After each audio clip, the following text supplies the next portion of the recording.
सहमे हरम आएंगे, अब अबाबील के अंदाज में हम आएंगे और लेके आएंगे हाथों में मजलिस का परचम। ये अलग बात की तादाद में कम आएंगे।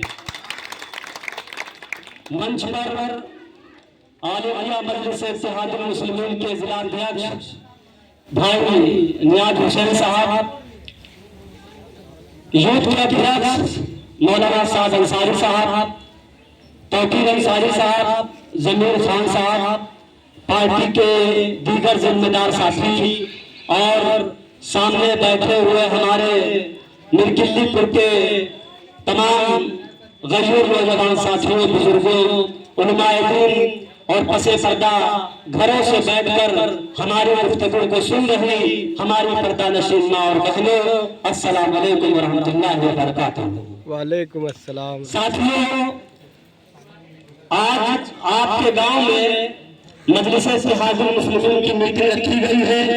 उसमें तमाम अफराद जो यहाँ पर बैठे हैं उन सब के सामने मैं ये बात अर्ज करना चाहता हूँ कि हिंदुस्तान के अंदर 1947 में बाबा साहेब डॉक्टर भीमराव अम्बेडकर ने एक संविधान दिया कि देश कैसे चलेगा, हमारा कानून क्या होगा और हमको उस कानून के हिसाब से चलना है।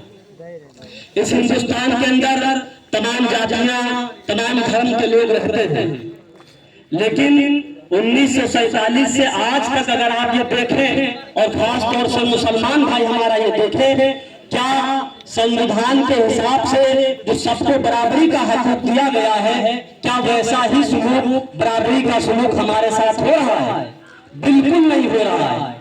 1947 के बाद ये मुसलमान कौम अपनी पार्टी नहीं बनाई, कभी कांग्रेस को वोट दिया, लंबे समय तक कांग्रेस का साथ देते रहे, लंबे समय तक कांग्रेस ने हम पर हुकूमत की। नतीजा ये हुआ कि आप कांग्रेस को मजबूत करते रहे और उसके बदले में कांग्रेस ने आज आपको क्या दिया वो हमसे और आपसे कुछ छुपा नहीं है। उसके बाद जब मुसलमानों का भरोसा कांग्रेस से उठा, उसके बाद उत्तर प्रदेश के अंदर खास तौर से हम लोगों ने समाजवादी का साथ दिया। हम लोगों ने समाजवादी को इतना साथ दिया, इतना मजबूत किया, इतना मजबूत किया कि अखिलेश यादव और मुलायम सिंह से मिला करके उत्तर प्रदेश के अंदर 4 बार ये लोग मुख्यमंत्री रहे। फिर जब मुलायम सिंह से थोड़ा भरोसा हम लोगों का उठा तो हमने बहन मायावती का साथ दिया।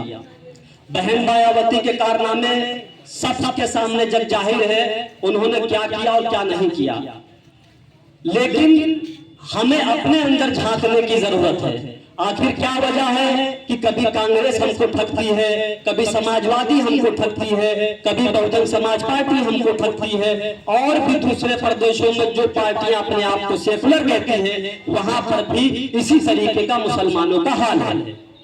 जब आज उत्तर प्रदेश के अंदर और हिंदुस्तान के अंदर भारतीय जनता पार्टी सत्ता में है, इक़्तिदार में है, ऐसी सूरत में मजलिस इत्तेहादुल मुस्लिमीन को आपके गांव निर्किल्लीपुर में आने की क्या जरूरत थी? इसी मौजू पर आपसे गुफ्तगू करने के लिए हम आपके सामने रूबरू खड़े हुए हैं। साथियों, अगर आप देखें कि बाबा साहेब भीमराव अम्बेडकर ने एक कानून बनाया, एक संविधान बनाया और उसको लागू कराया और उसी संविधान के अंदर दलितों को आरक्षण दिया गया। जो हमारा दलित भाई है, अगर लोकसभा में 540 या 542 सीटें हैं, उसमें लगभग 100 सीटें ऐसी हैं जो सिर्फ दलित समाज ही चुनाव जीत करके जा सकता है। इसी तरीके से हिंदुस्तान के अंदर हर प्रदेश में जितनी भी विधानसभा है उन विधानसभाओं में दलित समाज के लिए कोटा है कि उसी सीट पर सिर्फ और सिर्फ दलित समाज का बेटा ही चुनाव लड़ेगा, वही जीत करके जा सकता है। लेकिन दलित समाज के बहुत बड़े लीडर हुए काशीराम साहब, आप सब उनको जानते होंगे। काशीराम साहब दलितों के बस्तियों में जाकर के जब उनको जगाने का काम किया तो जिस तरीके से आज हम पर मजलिस इत्तेहादुल मुस्लिमीन के ऊपर बीजेपी की बी टीम का ठप्पा लगता है, उसी तरीके से काशीराम के ऊपर भी ठप्पा लगना शुरू हुआ। क्योंकि उस वक्त जो दलित समाज था वो कांग्रेस का वोट बैंक हुआ करता था और कांग्रेस मुसलमान, ब्राह्मण और दलित के सहारे राजनीति करती थी। काशीराम ने अपने दलित समाज को जगाने का काम जब शुरू किया तो दलित समाज ने उनसे सवाल किया कि आखिर हमारा सांसद भी जीत करके जाता है, हमारा विधायक भी जीत करके जाता है, तो आप अपनी पार्टी बनाने की बात क्यों करते हो? तो उन्होंने एक बात कही अपने समाज के साथ कि वो आपके समाज का विधायक और सांसद तो हो सकता है, लेकिन वो आपका अपना लीडर नहीं हो सकता है, वो आपका अपना नेता नहीं हो सकता है। वो दलित समाज का बेटा विधायक सांसद कांग्रेस पार्टी का हो सकता है, भारतीय जनता पार्टी का हो सकता है, समाजवादी पार्टी का हो सकता है, लेकिन वो आपका लीडर, आपका नेता नहीं हो सकता है। ऐसा नहीं है कि उत्तर प्रदेश के अंदर मजलिस-ए-इत्तेहादुल मुस्लिमीन के नेताओं को छोड़कर बाकी दूसरी पार्टियों में नेता नहीं है। इसी सीतापुर के अंदर जासमीर अंसारी जैसा शख्स, चाहे जब भाजपा की, चाहे बसपा की सरकार हो, चाहे समाजवादी अभी ले लो, हमेशा विधायक एमएलसी और सांसद भी रहा, लेकिन वो आपका नेता नहीं है। वो विधायक हो सकता है लहरपुर का, वो एमएलसी हो सकता है, वो सांसद भी हो सकता है। आजम खान साहब समाजवादी को लंबे अरसे तक धोते रहे। मुलायम सिंह के साथ समाजवादी को पैदा करने वाले का नाम आजम खान है, इतने दिनों तक। और उसके बाद जब उन पर जुल्म और ज्यादती हुई तो आपने देखा, आप ही के डिस्ट्रिक्ट सीतापुर में शायद वो बंद है आजम खान साहब, और यही समाजवादी पार्टी जब दलित समाज का सांसद रामजी लाल सुमन के ऊपर हमला करने की कोशिश होती है तो पूरा समाजवादी आगरा में चक्का जाम कर देता है। क्यों भाई? आजम खान से बड़े नेता रामजी लाल सुमन नहीं थे, लेकिन मसला यह था कि उनका नाम खान था। समझो मेरे भाई आप इस बात को, हम लोग अगर यहाँ पर आए तो हम लोग विधायक और सांसद बनने के लिए नहीं आए। अगर नियाज हुसैन साहब, मौलाना साद साहब और बाकी लोग जो दूर दराज से चल करके आपके यहाँ आए हैं तो आपको जगाने के लिए, आपको मुत्तहिद करने के लिए हम लोग आए। हमको मालूम है कि बहुत कुर्बानियां देनी पड़ेंगी, तब जाकर के हमारा समाज इकट्ठा होगा। यकीनन जैसे अभी आपके पास इतनी ताकत नहीं है कि आप सीतापुर से सांसद बना दो, विधायक बना दो, लेकिन अगर मिर्किल्लीपुर के गयूर नौजवान साथी और उलमा और बुजुर्ग सब इकट्ठा हो जाए तो जो आने वाला पंचायती इलेक्शन है तो हम आसानी से अपने यहाँ से अपना जिला पंचायत जिता करके भेज सकते हैं। तो हम लोगों को इकट्ठा होना पड़ेगा, मुत्तहिद होना पड़ेगा। वो कौन? जिसके चलने पर बस्तियों में चलती थी तो उसके पैरों पे कहीं निशान ना पड़ जाए, इसलिए पीछे छावनी बांध दिया जाता था। आगे कहीं धूप ना गिर जाए तो आगे गले में मटकी डाल दी जाती थी और उनकी बस्तियां अलग होती थी। आज भी हम गांव में देखते हैं कि उनकी बस्तियां अलग हैं, लेकिन जब वो मुत्तहिद हुए, इकट्ठा हुए, तो उसी समाज की बेटी बहन मायावती ने ब्राह्मण समाज के बेटे नकुल दुबे से सबके सामने पैर छुआने का काम किया और बड़े बड़े लोग पैर छूते हैं। क्यों?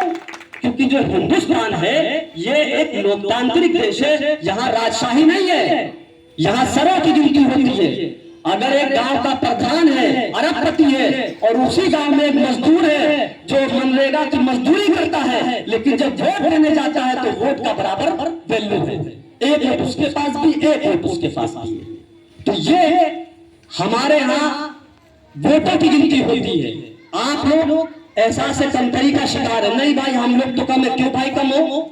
18% हो आपकी आबादी उत्तर प्रदेश के अंदर, 18%, 5 करोड़ से ज्यादा उत्तर प्रदेश के अंदर मुसलमान रहता है।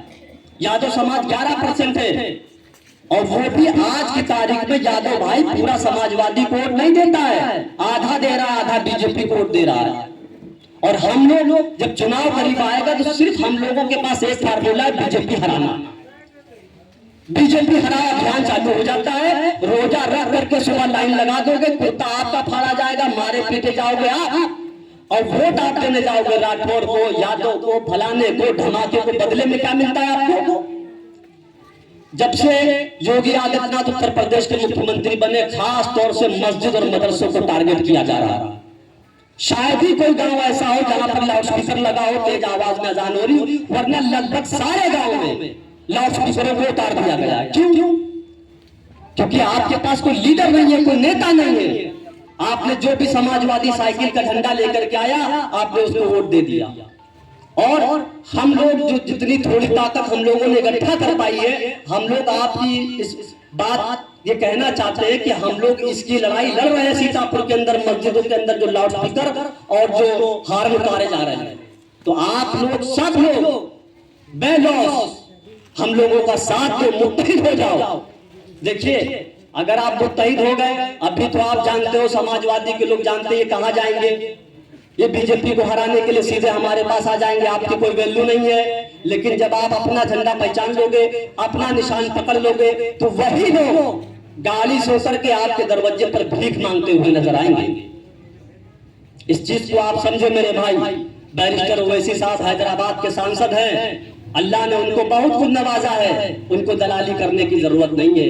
दलाली वो लोग करें जो कभी खाए और बैठ चराया करते थे।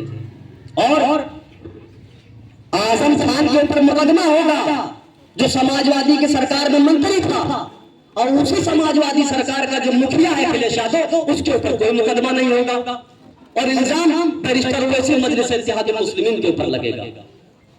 आपको बरगलाने का काम किया जाता है। सीतापुर के अंदर 4 विधानसभा ऐसी है जहां अगर हमारा भाई मुत्तहिद हो जाए तो हमें दूसरों के वोटों की जरूरत नहीं है, अपने वोटों से जिता करके हम इसको लखनऊ की विधानसभा में भेज सकते हैं। लेकिन हम लोग जब चुनाव करीब आता है तो हमको बाकायदा किस्तों में बांटा जाता है।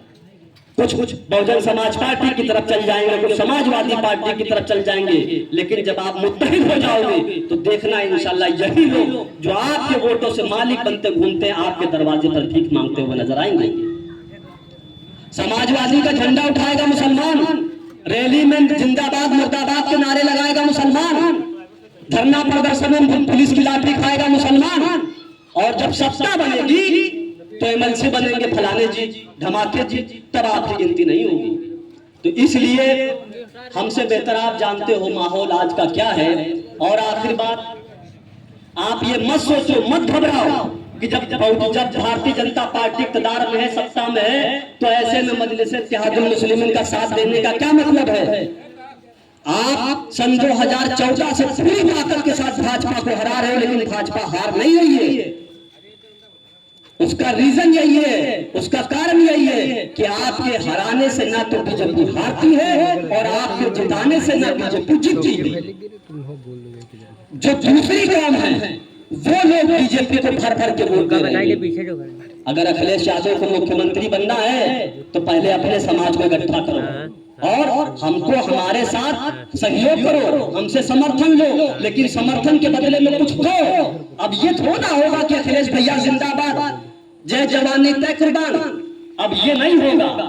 बराबर के हिस्सेदार रहेंगे। 11% आप हो, 18% हम हैं, 50 विधायक हमारे भी हैं, हमारे भी समाज का बेटा आपके बगल में बराबर में कुर्सी डाल के बैठ के बने। हम लोग इस बात की राय लड़ने के लिए आपके बीच में आए हैं,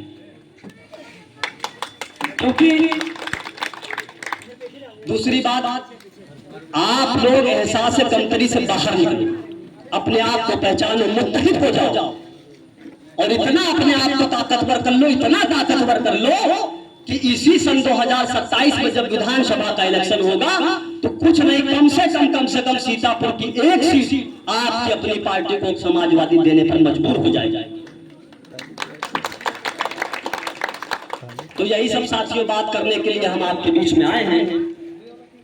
और एक बात की गवाही हम आपसे लेना चाहते हैं, कितने लोग अपनी झंडा, अपनी पार्टी को छोड़ के दूसरी पार्टियों का झंडा नहीं उठाएंगे। एक बार दोनों हाथ उठा करके इस बात का ऐलान कर दीजिए। बैरिस्टर ओवैसी जिंदाबाद, मजलिस इत्तेहादुल मुस्लिमीन जिंदाबाद, नियाज़ हुसैन जिंदाबाद, जिंदाबाद, जिंदाबाद,